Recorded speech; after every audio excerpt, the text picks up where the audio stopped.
4 straight wins, 4 top 20 players taken down, a world number 2, a 20-time WTA title winner, a red-hot Queen's Club champion, and a former rival who had once humiliated her. One by one, they all fell to a 21-year-old Filipino wild card. The tennis world was still trying to process the scale of what Alex Eala had just done in Berlin.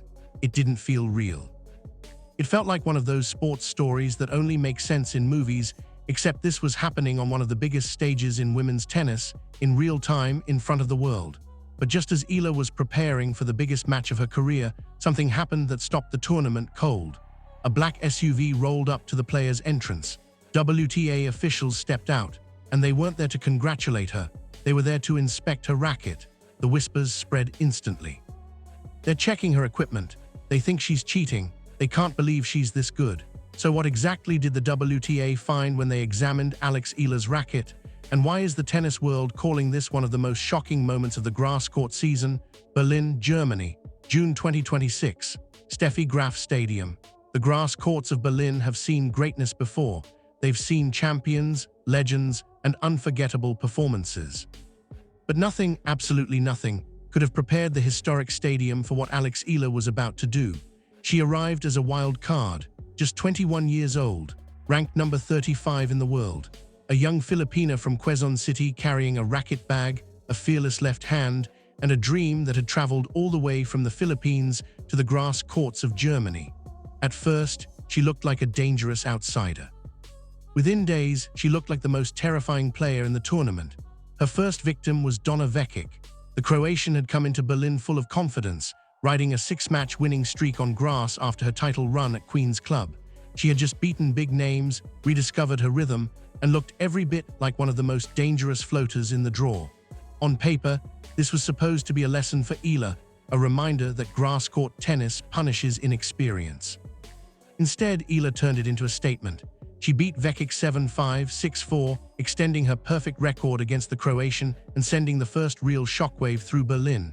People noticed, but they still didn't understand what was coming, because the round of 16 brought Elena Rybakina, world number 2, Wimbledon champion, one of the most feared power players in the sport, the kind of opponent who makes grass courts feel even faster, smaller, and more ruthless.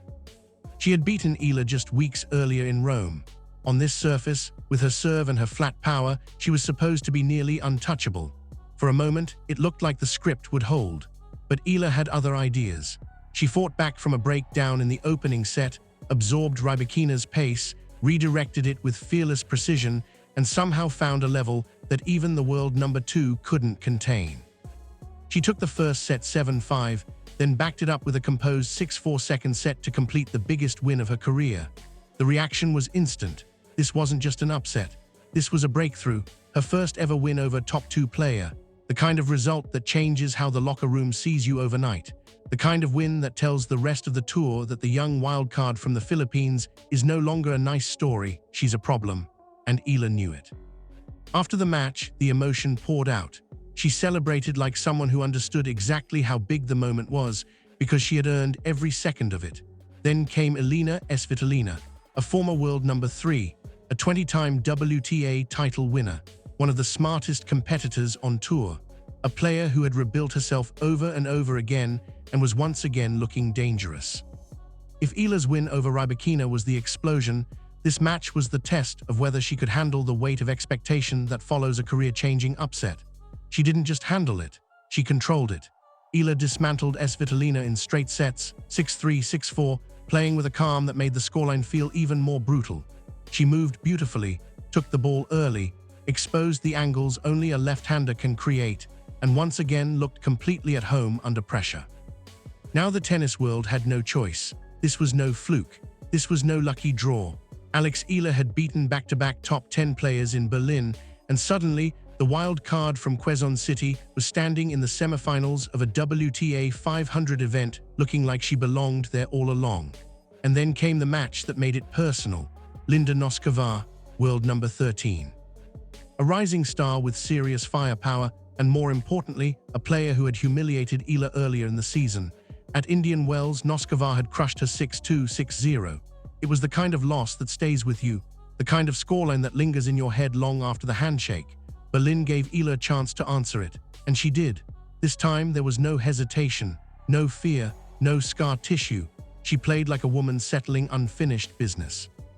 Eala beat Noskova 6-2, 6-4 to avenge one of the most painful defeats of her season and book her place in the biggest final of her career.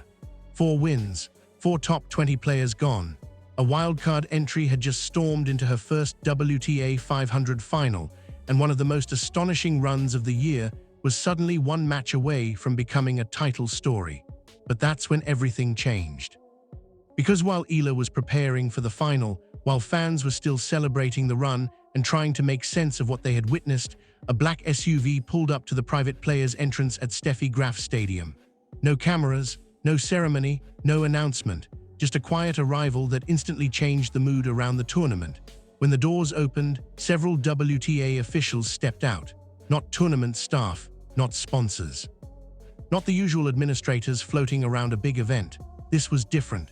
This was a special team. The kind of group that doesn't appear unless someone somewhere wants answers. Their destination was not the media center. It wasn't the tournament office. It was the players' area. And their target, according to the whispers that exploded across the grounds, was Alex Eala's Racket.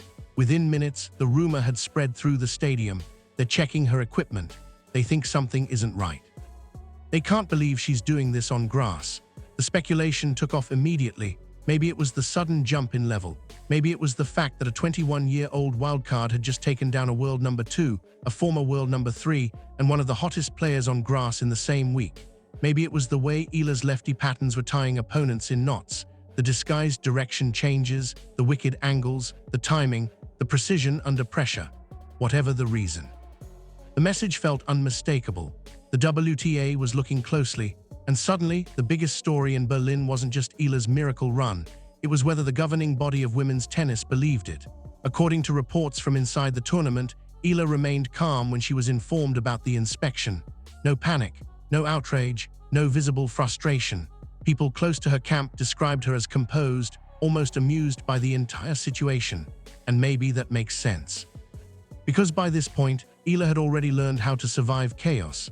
She had fought through setbacks, doubts, scrutiny, and the endless pressure that comes with being a young star carrying the hopes of an entire tennis nation. She had spent years hearing what she wasn't ready for, what she wasn't strong enough for, what she supposedly couldn't do. So an equipment inspection, even on the eve of the biggest match of her life, wasn't going to shake her now. Still, the optics were explosive. The inspection reportedly lasted around 30 minutes. In a private room away from the cameras, officials examined Eala's racket piece by piece. They checked the strings, they checked the frame, they looked for irregularities, they studied every detail with the kind of seriousness that instantly fuels conspiracy theories. Outside, the silence became unbearable. No one knew what was happening inside.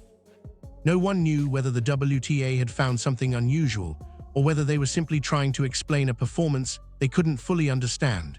That uncertainty turned whispers into headlines. Had Eala crossed a line? Was this a standard inspection that just happened to come at the worst possible moment? Or was the sport struggling to accept that a 21-year-old Filipina wildcard had just played the tennis of her life and blown apart the draw in Berlin?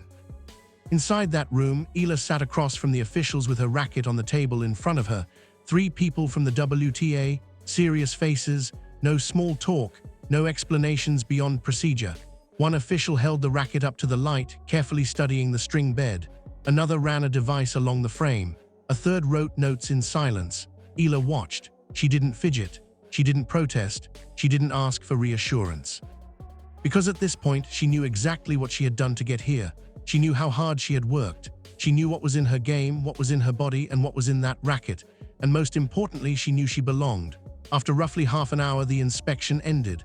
The lead official placed the racket back on the table. Then came the words that would stop the rumors in their tracks. "Thank you for your cooperation." That was it. No penalty, no accusation, no violation announced. No scandal confirmed. If the WTA had come looking for proof that Alex Eala's unbelievable Berlin run was built on something suspicious, they didn't get it. Because what they found was not a secret weapon, not an illegal modification, not a hidden advantage. What they found was a legal racket in the hands of a player who had just played the tournament of her life. And maybe that's what made the moment so revealing. Because for one tense half hour in Berlin, It felt as if the tennis world was more willing to believe in a suspicious racket than in the possibility that Alex Eala had simply become that good. A 21-year-old wildcard from Quezon City had walked into one of the toughest draws of the grass season and taken it apart. She beat a Queen's Club champion. She beat a Wimbledon champion and world number 2. She beat a 20-time WTA title winner. She avenged one of the most painful losses of her year, and she did it all with poise, precision, and fearless belief. So when the WTA inspected her racket, the biggest question wasn't what they found. The biggest question was why so many people were so desperate to believe there had to be something to find. Because maybe the real shock of Berlin wasn't the inspection. Maybe the real shock was Alex Eala herself. A wild card no one expected. A run no one saw coming. And a message to the rest of women's tennis that was impossible to ignore. She's here. She's real. And she's not done yet, Miss Eala. No explanation, no apology, no acknowledgement of the timing. Just hours before the biggest match of her life, Alex Eala was handed back her racket as if nothing unusual had happened. She picked it up slowly, looked the lead official in the eye, and asked one simple question. Is there anything else? The answer came back just as coldly. No, you're free to go. And with that, it was over, at least officially. Eala walked out of the room without another word, but the moment she stepped into the hallway, she walked straight into chaos. Journalists were already waiting. Cameras flashed. Voices collided from every direction. Alex, what happened in there? Did they find anything? Why did they inspect your racket? For a moment, she stopped. She turned toward the cameras, calm as ever, her expression unreadable, almost amused. Then she gave the only answer she was willing to give. You'll have to ask them, she said. I'm just here to play tennis. And then she walked away, leaving behind a hallway full of reporters desperate for answers they were never going to get. The WTA declined to comment. Eala's camp remained silent. The inspection was over, but the questions were only getting louder. What exactly had they been looking for? What made them choose this moment, right before the biggest final of her career, to inspect the racket of a 21-year-old wildcard from Quezon City? And most importantly, did they find something? Or did they find absolutely nothing, and simply struggle to accept that Alex Eala had become this good? By the end of the day, the story had exploded far beyond Berlin. The news of the inspection spread across the tennis world faster than any scoreline from the tournament itself. In the Philippines, Germany, the United Kingdom, and the United States, fans flooded social media with reactions, theories, and outrage. Within hours, the phrase "Eala racket check" was trending everywhere, and almost instantly the tennis world split into two sides. One side insisted the WTA was simply doing its job. Routine equipment checks happen. Governing bodies have protocols. If a player goes on an extraordinary run, scrutiny comes with it. That was the argument. But the other side saw something very different. They didn't see a routine inspection. They saw timing. They saw optics. They saw a young Filipina wildcard shocking the tennis establishment, beating names she wasn't supposed to beat, reaching a final she wasn't supposed to reach, and then being asked to prove that what everyone had just witnessed was real. From Manila to Berlin, the reactions were fierce. Fans defended her with a level of emotion that only sport can create. One supporter wrote that after beating a world number 2, a 20-time title winner, and one of the hottest players on grass, the WTA had chosen to send a team to inspect her racket instead of simply accepting her brilliance. Another argued that when established stars dominate tournaments, the story is called greatness, but when a Filipina wildcard does it, suddenly there are questions. Others pointed to Eala's history of overcoming obstacles and pressure, saying this was just the latest challenge thrown in her path, and the debate didn't stay with the fans. Tennis analysts and journalists jumped in too. Some defended the inspection, calling it a standard procedure blown out of proportion by timing and social media. Others weren't so convinced. They argued that even if the inspection itself was legitimate, doing it on the eve of a final, after Eala had already knocked out 4 top 20 players, was guaranteed to create a storm. Because whether the WTA intended it or not, the message felt dangerous. It suggested that her run needed explaining, that her success needed checking, that maybe, just maybe, people found it easier to believe in a suspicious racket than in Alex Eala's rise. And all of this was happening while she still had one match left to play. One final, one chance to complete the most astonishing week of her career. Berlin, Germany, Steffi Graf Stadium, final day. If the inspection was meant to rattle Alex Eala, it failed. Because when she walked onto center court for the final, she didn't look distracted. She looked ready. Across the net stood the biggest challenge of all. World number 1 Aryna Sabalenka, a two-time Grand Slam champion, one of the most explosive power players in women's tennis, a woman capable of ending points in a single swing and taking matches away from opponents in minutes. This was supposed to be the final step where reality returned, the moment the fairy tale ended. The moment the young wildcard from the Philippines was reminded that this level, the very top of the sport, was still just out of reach. But Eala had spent the entire week destroying expectations. Why stop now? From the opening games, it was obvious this would not be a coronation for Sabalenka. It would be a fight, a real one. Sabalenka brought the power everyone expected, the heavy serve, the raw force from the baseline, the ability to take the racket out of an opponent's hands. But Eala refused to be overpowered. She used the same tools that had carried her through the draw, the lefty angles, the fearless redirects, the clean timing, the refusal to give away cheap points. The first set became a war of nerves and precision. Sabalenka tried to bully her. Eala absorbed it. Sabalenka tried to rush her. Eala held her ground. And when the crucial moments arrived, it was the 21-year-old wildcard who blinked last. Eala took the opening set 7-5. Suddenly, the impossible no longer felt impossible. It felt close. But champions do not surrender quietly, and Sabalenka responded the way great champions always do, by raising her level. The second set was a reminder of exactly why she had spent so much time at the top of the sport. She came out sharper, more aggressive, more urgent. She broke early, took control of the scoreboard, and forced Eala to defend more than she had all week. The Belarusian found another gear and rode it to a 6-3 set, leveling the match and pushing the final into a decider. One set all, everything to play for. And that final set turned into the kind of drama that defines careers. Every game felt enormous. Every point felt heavier than the last. Eala broke. Sabalenka broke back. The rallies got longer. The pressure got thicker. The noise inside the stadium rose and fell with every swing, every error, every winner. Somewhere in the stands, Philippine flags waved with the hope of an entire nation. Somewhere back home, fans were glued to screens, barely breathing, watching history teeter on the edge. Then came the moment. At 5-5, Eala found an opening. One loose game from Sabalenka, one burst of fearless tennis from the Filipina, one break that changed everything. Now she was serving for the title, one game away from the biggest victory of her life. The stadium went quiet. 25,000 people holding their breath. Alex Eala walked to the baseline, bounced the ball, and stared at the service box. She had already survived the pressure of a career-defining week. She had already survived the scrutiny, the whispers, the inspection, the doubt. Now there was only one thing left to do: finish it. She tossed the ball, served wide with a lefty slice. Sabalenka lunged, reached, and got a racket on it, but the return floated long. And in that instant it was over. Game, set. Match. Alex Eala had done it. She had defeated the world number 1. She had won the Berlin Open. She had beaten 5 top 20 players in a single tournament and completed one of the most astonishing title runs the WTA had seen all season. The stadium erupted. Philippine flags exploded in celebration. The chants rang out through Steffi Graf Stadium. And on the grass, Alex Eala dropped to her knees, overwhelmed by the scale of what she had just achieved. Her hands covered her face. The tears came instantly. The emotion was impossible to hold back, because this was bigger than a trophy.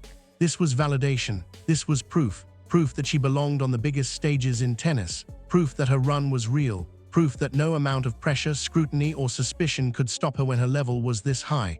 The racket inspection had been designed, intentionally or not, as a distraction. Eala turned it into fuel. They checked her racket.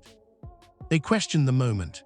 And then she walked onto center court and answered the only way that truly matters in sport: by beating the best player in the world. That's what made Berlin unforgettable. Not just the upsets, not just the controversy, not just the title, but the image of a 21-year-old Filipina wildcard standing in the center of it all, refusing to bend, refusing to break, and refusing to let anyone else write the ending of her story. Because in the end, Alex Eala proved something bigger than whether her racket was legal. She proved that the most dangerous weapon in tennis isn't hidden in the strings or the frame. It's in the player holding it, the courage to keep swinging, the belief to keep fighting, the nerve to stare down the world number 1 after the most chaotic week of your life and still find a way to win. Laban always. And with Berlin behind her, the next chapter was already waiting: Wimbledon.